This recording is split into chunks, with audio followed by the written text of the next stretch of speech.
lapangan. Bersama saya Justina Kartika, kita jelang mata lokal memilih selengkapnya. Kita masuk berita pertama Tribuners. Gugatan Partai Kedaulatan Rakyat PKR terhadap Komisi Pemilihan Umum KPU RI. Hasyim Asyari selaku ketua merangkap anggota KPU, kemudian juga anggota KPU lainnya seperti Betty Epsilon, Muhammad Afifuddin, Parsadaan Harahap, Idam Holik, Agus Melas yang juga menjadi anggota KPU sejak putusan dibacakan. Hal ini juga senada terhadap anggota dan ketua Bawaslu RI.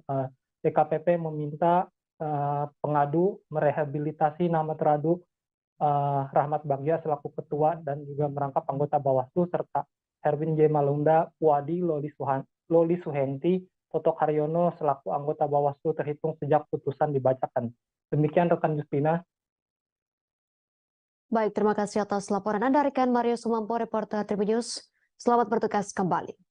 Berikut kami tampilkan keterangan dari Ketua DKPP Hedi Lugito saat membaca putusan perkara yang menyeret Ketua dan anggota KPU RI serta Ketua dan anggota Bawaslu RI. Memutuskan 1. Menolak pengaduan para pengadu untuk seluruhnya. 2. Merehabilitasi nama baik terhadap 1 Hasyim Asyari selaku ketua merangkap anggota Komisi Pemilihan Umum. Terhadap 2 Betty Epsilon Idros. Terhadap 3 Muhammad Afifuddin. Terhadap 4 Parsadaan Harahap. Terhadap 5 Wilanto Sudrajat. Terhadap 6 Idam Holik. Terhadap 7 Agus Melas, masing-masing selaku anggota Komisi Pemilihan Umum terhitung sejak putusan ini dibacakan. 3. Merehabilitasi nama baik terhadap 8 Rahmat Bagja selaku ketua merangkap anggota Badan Pengawas Pemilihan Umum. Terhadap 9 Herwin J. Malunda. Komisi 1 DPRA melakukan rapat koordinasi rakor dengan Komisi 1 DPRK Aceh terkait pembentukan Panwasli Aceh. Rakor yang dipimpin Ketua Komisi 1 DPRA Iskandar Usman Al-Farlaki diikuti Ketua Komisi 1 DPRK Aceh di Gedung Utama DPRA Kamis 30 Maret 2023 kemarin. Dalam pembahasan tersebut muncul pernyataan bahwa saat ini Komisi Independen Pemilihan KIP di Aceh memiliki 2 stempel resmi, yakni stempel atas nama KIP dan stempel atas nama KPU. Hal tersebut pertama kali disampaikan oleh Haji Anwar Sadusi, Komisi 1 DPRK Aceh Utara ketika memberi tanggapannya terkait lembaga penyelenggara pemilu di Aceh. Lebih lengkapnya terkait berita ini akan dilaporkan rekan Mas Rizal bin Zairi, reporter Serambi News. Silakan laporan Anda rekan. Ya, terima kasih Justina atas kesempatannya. Dapat kami informasikan memang benar bahwasanya kemarin telah dilaksanakan rapat koordinasi antara Komisi 1 DPRA dengan Komisi 1 DPRK se-Aceh. Dalam rakor ini, dalam rakor yang membahas tentang pembentukan Panwasli Aceh ini, terungkap bahwasanya KIP Kabupaten Kota memiliki 2 stempel resmi, yaitu stempel atas nama KIP sendiri dan stempel atas nama KPU. Dari informasi yang kami himpun, stempel KIP ini berfungsi untuk administrasi, kepentingan administrasi yang dilakukan di Aceh, sedangkan stempel KPU untuk kepentingan penganggaran dengan KPU pusat, hierarki dengan KPU pusat. Ya. Informasi ini pun mengejutkan Ketua Komisi 1 DPRA yaitu Iskandar Usman Al-Farlaki. Dia menyatakan bahwasanya belum pernah mendengar sebelumnya bahwasanya KIP di Aceh memiliki 2 stempel, dan dia meminta kepada semua KIP yang ada di Aceh untuk menggunakan 1 stempel resmi yaitu stempel KIP, karena KIP tersebut merupakan lembaga kekhususan yang diatur dalam Undang-Undang Keistimewaan Aceh. Lebih lanjut, Iskandar juga mengingatkan apabila ini tidak diindahkan, maka dia akan melakukan langkah-langkah selanjutnya. Demikian, Justina. Baik, terima kasih atas laporan Anda, rekan Mas Rizal bin Zairi, reporter Serambi News. Selamat bertugas kembali. Kita ke informasi selanjutnya, Tribuners. Awal April nanti ratusan peserta seleksi calon komisioner Komisi Pemilihan Umum KPU di 8 kabupaten kota seprovinsi Bengkulu akan mengikuti tes psikologi. Keterangan tersebut disampaikan oleh Ketua Tim Seleksi Timsel Bengkulu 1, Syaiful Anwar Harun. Setelah kemarin para peserta menjalani tes tertulis dengan sistem Computer Assisted Test atau CAT, dari 436 peserta ada 3 orang yang dinyatakan gugur. Pasalnya ketiga peserta tersebut tak hadir dalam pelaksanaan tes tertulis yang bertempat di lantai 5 Gedung Laboratorium Polkeslu Bengkulu. Lebih lengkapnya terkait berita ini akan dilaporkan rekan Jiafni Rismawarni, reporter Tribun Bengkulu. Silakan laporan Anda, rekan Jiafni.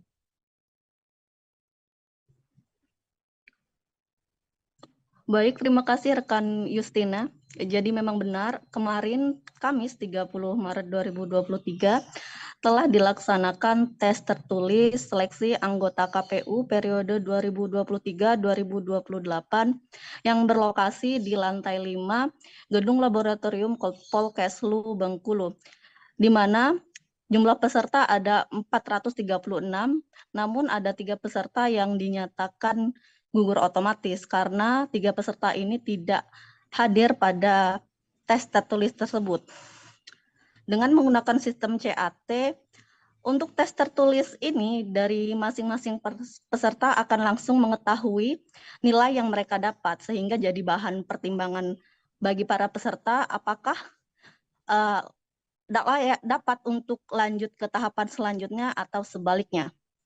Berdasarkan informasi dari Ketua Tim Seleksi Bengkulu 2, Bapak Wanhar, nilai dari CAT tes tertulis ini langsung dikirim ke KPU RI, yang mana selanjutnya dari KPU RI itu akan meneruskan ke tim sel Bengkulu dan kemudian dari tim sel akan dijadikan sebagai bahan pertimbangan untuk 20 besar nanti yang akan digabungkan dengan nilai psikotesnya. Beliau juga mengatakan ke 430 peserta ini akan lanjut ke tahapan selanjutnya yaitu tes psikologi yang akan digelar pada tanggal 1 April atau besok bertempat di Hotel Gerage Bengkulu dan dengan melibatkan tim dari Mabes TNI. Setelah melakukan tes psikologi ini, nilai akan digabungkan dengan tes tertulis yang diadakan pada Kamis kemarin, sehingga tim akan meramu kedua jenis tes ini pada tanggal 4 hingga 6 April. Mereka akan memplenokan dan mendapati 20 besar nama yang akan lanjut ke tahapan selanjutnya, yaitu untuk tes wawancara dan tes kesehatan. Demikian Justina. Baik, terima kasih atas laporan Anda rekan Jiafni Rismawarni, reporter Tribun Bengkulu atas laporan Anda. Selamat bertugas kembali. Berikut kami tampilkan wawancara bersama Ketua Timsel Bengkulu 2 Wanhar. Boleh diceritakan Pak seperti apa dan apa aja yang diuji nanti? Untuk hari ini ya sedang berlangsung itu tes CAT ya Bengkulu 1 terdiri dari 4 kabupaten dan nanti setelah jam 1 ke atas nanti atau jam 13.00 itu nanti akan langsungkan dengan Bengkulu 2 ya terdiri dari 4 kabupaten yaitu Kepayang Seruma, sudah itu Bengkulu Kota dengan Bengkulu Tengah. Nah pelaksanaannya nanti terbagi 2 sesi, Bengkulu Kepayang Seruma jam 1 sampai dengan jam 3, nanti jam 3:30 sampai selesai itu nanti Bengkulu Kota dengan Benteng. Dan pelaksanaan hari ini saya lihat alhamdulillah berjalan lancar, tapi tadi ada teknis kendala awal makanya agak waktunya dimulur. Batalnya Indonesia menjadi tuan rumah Piala Dunia U20 2023 akan menguntungkan Ketua Umum Partai Gerindra Prabowo Subianto. Hal tersebut terkait sikap Gubernur Jawa Tengah Ganjar Pranowo yang menolak kedatangan timnas Israel berujung batalnya Indonesia menjadi tuan rumah. Pernyataan tersebut disampaikan Direktur Eksekutif Trias Politika Agung Baskoro kepada Tribunnews.com pada Kamis 30 Maret 2023. Agung menilai Presiden Joko Widodo atau Jokowi tampaknya akan menimbang ulang dukungan politiknya kepada Ganjar Pranowo bila sering terlihat dan terlibat dalam wacana kontroversi di publik. Agung lantas menuturkan hal tersebut bisa menjadi berkah elektoral bagi Prabowo Subianto yang akhir-akhir ini semakin intim dengan Presiden Jokowi. Ia menilai dalam kondisi demikian, duet Prabowo-Ganjar lebih memungkinkan ketimbang Ganjar-Prabowo. Sebab Menteri Pertahanan tersebut dinilai secara emosional lebih matang sebagai pemimpin. Sebaliknya, Agung juga menilai elektabilitas Ganjar Pranowo akan tereduksi karena sikapnya menolak kedatangan timnas Israel berujung batalnya Piala Dunia U20 di Indonesia berbuah ekses politik. Agung menyebut hal tersebut terlihat ada puluhan ribu komentar miring di laman media sosial kader PDIP tersebut. Di sisi lain, PDIP membela sikap Gubernur Jawa Tengah Ganjar Pranowo dan Gubernur Bali Iwayan Koster menolak kedatangan timnas Israel di Piala Dunia U20 2023. Sekretaris Jenderal Sekjen PDIP Hasto Kristianto mengatakan sikap Ganjar dan Koster merupakan bentuk kepedulian terhadap kemanusiaan. Terlebih Hasto menyebut Israel di bawah pemerintahan sayap kanan mengambil kebijakan-kebijakan anti kemanusiaan dan melanggar hukum internasional. Ia berharap Federasi Sepak Bola Internasional FIFA mencoret Israel dari Piala Dunia U20 seperti sebelumnya mencoret Rusia dari Piala Dunia. Hasto menuturkan pihaknya juga turut menyesali keputusan FIFA mencoret Indonesia sebagai tuan rumah Piala Dunia U20.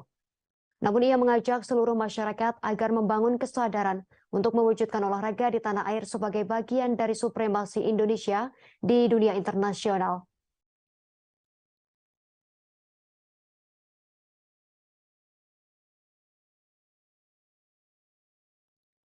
Politisi Partai Amanat Nasional PAN Eko Hendro Purnomo atau Eko Patrio memberi klarifikasi terkait video rekaman aktivitas dirinya membagikan sembako. Eko menegaskan agenda berbagi sembako yang dilakukannya bukan sesuatu yang aneh dan tak bermuatan politik.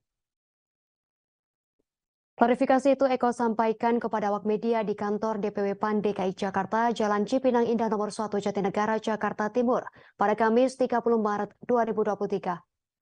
Eko mengatakan dirinya hanya sekedar bertemu dengan para kader, simpatisan, hingga saksi dan kemudian memberikan minyak, sayur, beras, dan sembako.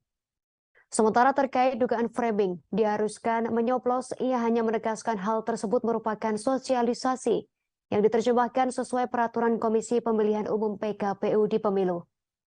Sehingga hal tersebut menurutnya juga sah dan tak berlawanan dengan aturan yang berlaku.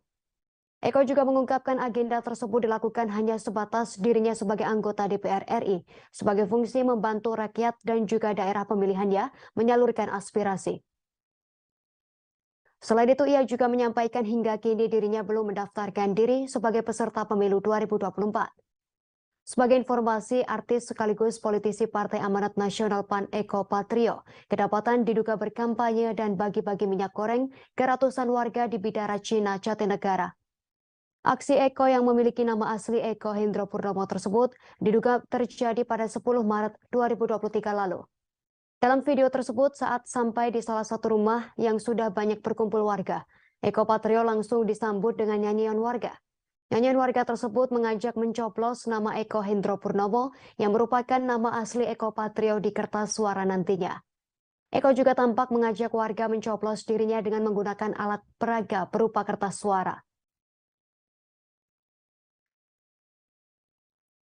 Ya, jadi gini, yang pertama sebenarnya sih kegiatan saya memberi ini sih sebenarnya bukan hanya pada saat mau puasa ini ya. Kalau teman-teman lihat jejak rekam saya di online dan sebagainya ya, di jejak digital, berbaginya kan udah dari dulu gitu ya. Kalau misalnya waktu zaman COVID aja, saya membagikan masker, sampai 100.000 masker, terus sanitizer, yang juga bikin paket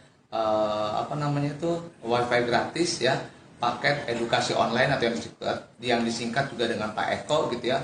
Itu 5 titik, 5 wilayah saya bikin sampai pada saat COVID malah saya bikin 1 juta sembako ngasih itu ya. Jadi artinya udah nggak aneh kalau saya memberi gitu. Memang pada saat kemarin itu nggak tahu di framing atau siapa gitu juga saya nggak tahu gitu ya. Tapi nggak apa-apa juga kalau kata orang tua saya dijolimin berarti ibadah katanya. Tak gentar mendapat penilaian dugaan colong kampanye seusai membagikan sembako. Anggota DPR RI Dapil Jakarta Timur Eko Hendro Purnomo atau kerap disapa Eko Patrio justru ingin melakukan hal serupa ke depannya. Eko menjelaskan agenda selanjutnya akan dilakukan usai bulan Ramadan 1444 Hijriah. Hal tersebut diungkapkan Eko saat ditemui awak media di kantor DPW PAN DKI Jakarta, Jalan Cipinang Indah nomor 1 Jatinegara, Jakarta Timur pada Kamis 30 Maret 2023 kemarin. Eko mengaku akan bagi-bagi lagi kurang lebih ada 100.000 sembako. Menurutnya bagi-bagi sembako adalah hal yang lumrah dan harus dilakukan. Selanjutnya tepat pada 2 April nanti, Eko mengatakan akan ada agenda serupa dari Ketua Umum Partai Amanat Nasional PAN Zulkifli Hasan.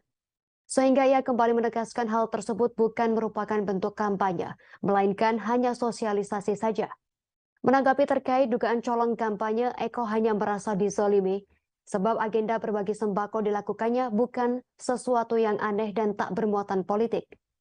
Ditambahkannya ia hanya sekedar bertemu dengan para kader, simpatisan, hingga saksi dan kemudian memberikan minyak sayur, beras, dan sembako serupanya. Sebagai informasi, artis sekaligus politisi Partai Amanat Nasional PAN Eko Patrio kedapatan diduga berkampanye dan bagi-bagi minyak goreng di ratusan warga di Bidara Cina, Jatinegara. Aksi Eko itu diduga terjadi pada 10 Maret 2023 lalu. Dalam video, Eko berkali-kali mengingatkan bahwa nama yang dicoblos adalah nama asli dirinya, yakni Eko Hendro Purnomo.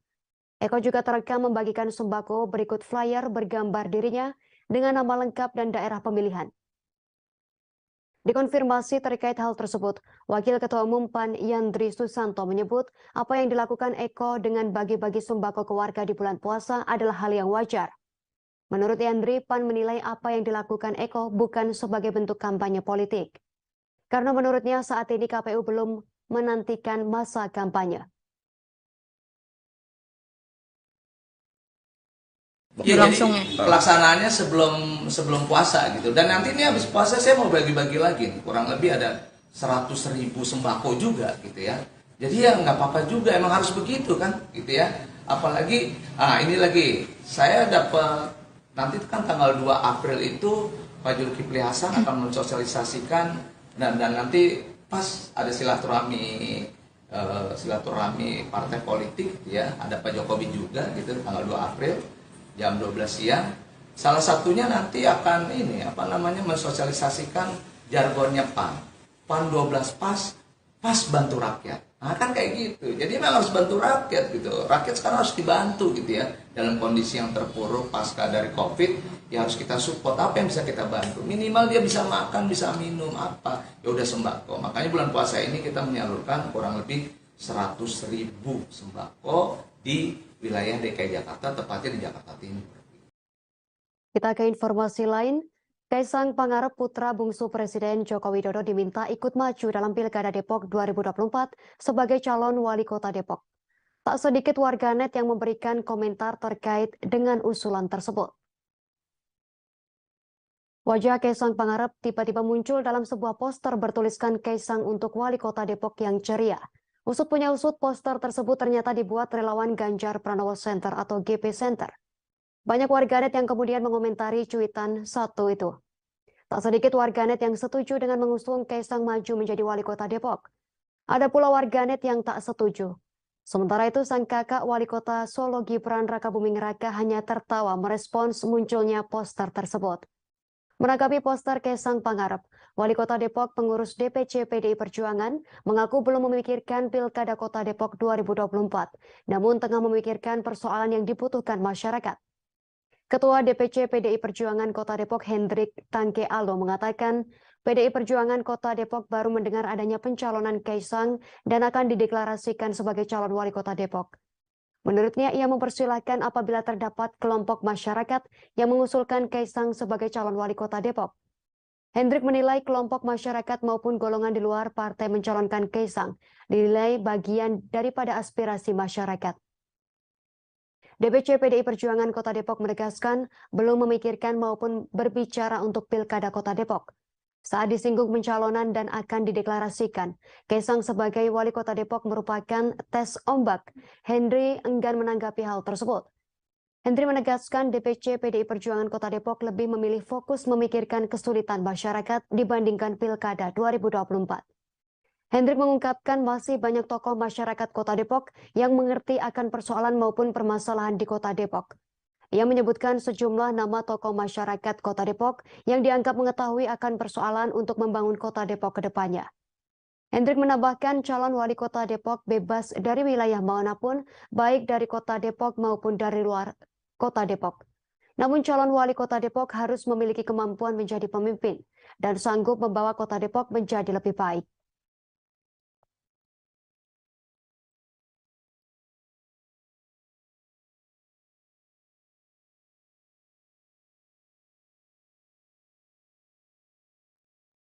Nama Gubernur Jawa Tengah Ganjar Pranowo tengah menjadi sorotan masyarakat dan menjadi sasaran kecaman menyusul batalnya Indonesia menjadi tuan rumah Piala Dunia U20. Pengamat politik sekaligus Direktur Eksekutif Indonesia Political Opinion (IPO), Dedi Kurniasyah menilai dua hal bisa terjadi dari peristiwa penolakan timnas Israel di Piala Dunia U20. Dedi menuturkan PDIP bisa saja mendapat tambahan simpati dari kelompok pemilih pro-Palestina, juga Ganjar yang sedang gencar melakukan propaganda untuk orientasi Pilpres. Hanya saja Dedi menilai yang tak terpikirkan adalah pemilih pro-Palestina sudah cukup kuat di partai lain yakni PKS. Sehingga upaya PDIP dan Ganjar justru akan dianggap sebatas mencari panggung di waktu yang tak tepat. Sebaliknya, Dedi menuturkan pemilih PDIP yang selama ini lebih terbuka terhadap Israel akan merasa tertekan karena sikap PDIP tak seperti biasanya.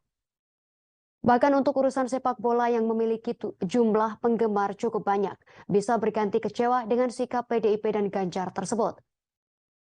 Kedua, Dedi menyebut gelaran ini harus menjadi materi propaganda Presiden Jokowi, di mana Presiden disebut memerlukan pujian di tengah situasi ekonomi yang memburuk dan juga reputasi pemerintah. Maka Dedi menyebut hal tersebut bisa diartikan sebagai petaka bagi elektabilitas Ganjar Pranowo, karena tak mampu mengendalikan ambisinya sebagai tokoh yang sempat gandrung simpati. Sementara itu, Direktur Eksekutif Indonesia Political Power, Ihwan Arif menilai usaha yang dilakukan PDIP dan PAN memang tak akan berpengaruh signifikan terhadap usaha menaikkan popularitas dan elektabilitas melalui isu penolakan Israel di Indonesia. Buktinya Piala Dunia ini batal digelar di Indonesia karena meluasnya penolakan. Tentu tak akan berdampak terhadap kenaikan elektabilitas Ganjar Pranowo dan PDIP sendiri. Ia mengatakan seharusnya PDIP tetap mendukung langkah yang dilakukan pemerintah untuk mendukung timnas manapun berlaga di Indonesia. Apalagi pemerintah melalui Presiden Jokowi terus mendukung semua negara untuk bisa bertanding di Indonesia. Sehingga opsi yang dipilih PDIP terkesan bertolak belakang dengan keputusan Presiden yang juga merupakan satu kader PDIP sendiri. Maka dari 5 poin kemarin yang disampaikan, masih ada ruang poin 5 dari keputusan kita itu untuk peluang adanya cara-cara yang lain agar kemudian penyelenggaraannya bisa berjalan. Pak Gub kecewa nggak Pak kalau batal Pak? Kenapa? Kecewa ya Pak kalau batal? Kecewa lah, kita sudah menyiapkan sejak awal kok. Kan tinggal beberapa catatan saja yang bisa kita lakukan. Kalau saya boleh sampaikan, ada di awal-awal yang waktu itu saya berkomunikasi sebelum saya statement kepada seluruh kementerian termasuk PSSI adalah peluang-peluang umpama fokus, ya, peluang-peluang umpama fokus, sehingga relasi antar bangsa dan negara, konstitusinya semuanya terpegang, harganya bisa jalan. Ini satu kata yang saya sampaikan, tunggu keputusan satu tahap lagi yang kalau bahasanya Mas Gibran di tweetnya ada plan B dan plan C. Mudah-mudahan November ada keputusan yang baik untuk kita semua. Ya. Hasil survei Polmark Research Center menunjukkan elektabilitas Ketua Umum PKB Muhaimin Iskandar atau Caimin masuk dalam 5 besar sebagai kandidat bakal calon presiden baca pres 2024. CEO Polmark Indonesia EF Saifullah Fatah secara khusus menyoroti melesatnya elektabilitas Muhaimin Iskandar yang kini masuk dalam 5 besar. EF mengatakan dalam temuan lembaganya elektabilitas baca pres masih dipegang oleh Ganjar Pranowo sebesar 22,8%, Prabowo Subianto 17,4%, Anies Baswedan 13,9%, Ridwan Kamil 5,2% dan Muhaimin Iskandar sebesar 4,8%. Menurut hasil survei Polmark Indonesia, posisi Caimin kini mengungguli Sandiaga Uno, yakni sebesar 2,0%. Puan Maharani sebesar 1,7% dan AHY sebesar 1,7%. Bahkan Caimin juga jauh melampaui Khofifah Indar Parawansa yang mendapatkan suara sebesar 1,3% dan Erick Thohir dengan suara sebesar 1%.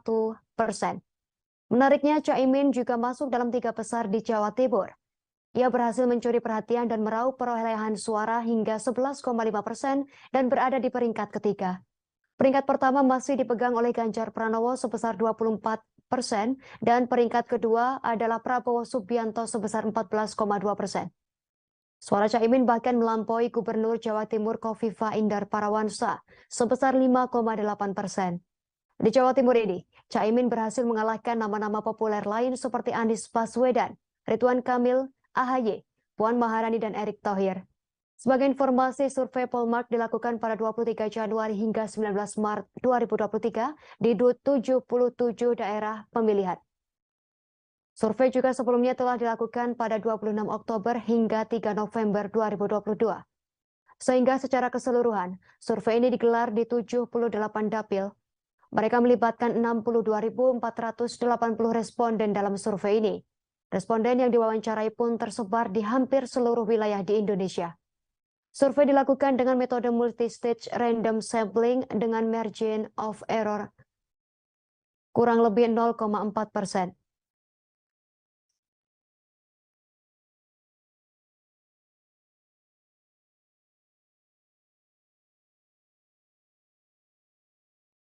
Ucapan Ketua KPU Hashim Asy'ari yang mengomentari soal sistem pemilu dinilai Dewan Kehormatan Penyelenggara Pemilu DKPP menimbulkan kegaduhan. Ucapan tersebut Hashim sampaikan dalam sambutan saat kegiatan catatan akhir tahun 2022 KPU. Atas tindakan tersebut, DKPP pun menjatuhi Hashim sanksi peringatan. Keterangan tersebut disampaikan anggota DKPP I Dewaga Dewiarsa Ragasandi dalam sidang pemeriksaan dugaan pelanggaran kode etik penyelenggara pemilu KIPP di ruang sidang DKPP Jakarta pada Kamis 30 Maret 2023 kemarin. Raka berujar Hashim sebagai Ketua KPU merupakan simbol penyelenggara pemilu, sehingga ucapannya memberi pengaruh luas terhadap proses penyelenggaraan pemilu. Sekalipun seperti diketahui tujuan Hashim dalam menyampaikan soal sistem pemilu kala itu adalah untuk menginformasikan terkait perkembangan tahapan. Tak hanya itu, alasan lainnya Hashim diberikan sanksi oleh DKPP adalah karena dalil pengadu terbukti dan jawaban Hashim selaku teradu dalam sidang sebelumnya tak meyakinkan DKPP. Hashim diadili dalam perkara nomor 14 PKE DKPP Romawi 2 tahun 2023. Perkara ini diadukan oleh Muhammad Fauzan Irfan. Fauzan mengadukan Hashim karena dinilai bersikap tak mandiri sebab mengeluarkan pendapat atau pernyataan yang bersifat partisan tentang kemungkinan kembali ke sistem proporsional tertutup. Pernyataan tersebut dinilai menciptakan kondisi yang tak kondusif untuk pemilih. Sebelumnya Hashim menegaskan tak pernah memberikan pernyataan untuk mendukung sistem proporsional tertutup. Ia menyebut pernyataan mengenai sistem pemilu yang disampaikan dalam pidatonya pada Kamis 29 Desember 2022 lalu hanya informasi kepada masyarakat. Hashim mengatakan tak bermaksud menimbulkan kegaduhan dari pernyataannya tersebut. Ia mengatakan KPU hanya bertugas menyampaikan informasi dan sosialisasi terkait perkembangan tahapan pemilu kepada masyarakat. Bahkan menjadi tidak relevan penjelasan teradu dalam sidang pemeriksaan mengenai pernyataannya merupakan kajian akademik karena disampaikan di forum yang dihadiri oleh kelompok akademisi. Dengan demikian, gugatan Partai Kedaulatan Rakyat PKR terhadap Komisi Pemilihan Umum KPU RI, KPU dan Badan Pengawas Pemilu Bawaslu RI ditolak seluruhnya oleh Dewan Kehormatan Penyelenggara Pemilu DKPP. Sidang nomor perkara 6 garis datar PKE DKPP garing 1 garing 2023 ini melibatkan Ketua dan anggota KPU RI serta Ketua dan anggota Bawaslu Republik Indonesia.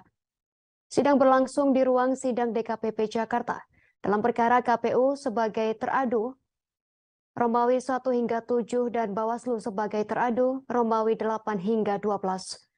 Lebih lengkapnya terkait berita ini akan dilaporkan rekan kami Mario Sumampo, reporter Tribunnews yang sudah bergabung. Silakan laporan Anda, rekan Mario Sumampo. Ya, terima kasih rekan Justina. Benar pada kemarin gugatan Partai PKR atau Partai Kedaulatan Rakyat terhadap KPU dan Bawaslu ditolak oleh Dewan Kehormatan Penyelenggara Pemilu atau DKPP. Sidang ini melibatkan ketua dan anggota KPU RI serta juga anggota dan juga ketua Bawaslu RI. Dalam perkara KPU menjadi teradu 1 sampai teradu 7 dan juga Bawaslu menjadi teradu 8 sampai teradu 12. Dalam gugatannya PKN menilai KPU tidak menjalankan tahapan pemilu secara profesional.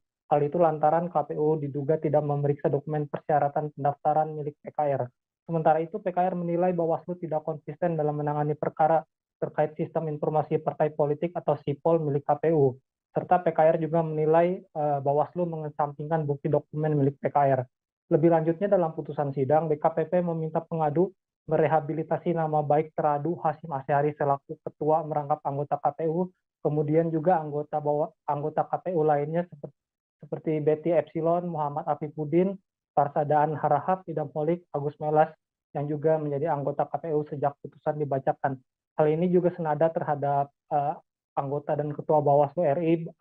DKPP meminta pengadu merehabilitasi nama teradu Rahmat Bagja selaku ketua dan juga merangkap anggota Bawaslu serta Herwin J. Malunda, Puadi, Loli Suhenti, Toto Haryono selaku anggota Bawaslu terhitung sejak putusan dibacakan.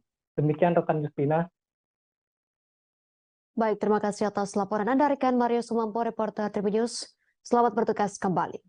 Berikut kami tampilkan keterangan dari Ketua DKPP Hedi Lugito saat membaca putusan perkara yang menyeret Ketua dan anggota KPU RI serta Ketua dan anggota Bawaslu RI. Memutuskan 1. Menolak pengaduan para pengadu untuk seluruhnya. 2. Merehabilitasi nama baik terhadap 1 Hasyim Asyari selaku ketua merangkap anggota Komisi Pemilihan Umum. Teradu 2 Betty Epsilon Idros. Teradu 3 Muhammad Afifuddin. Teradu 4 Parsadaan Harahap. Teradu 5 Wilanto Sudrajat. Teradu 6 Idam Holik. Teradu 7 Agus Melas, masing-masing selaku anggota Komisi Pemilihan Umum terhitung sejak putusan ini dibacakan. 3. Merehabilitasi nama baik teradu 8 Rahmat Bagja selaku ketua merangkap anggota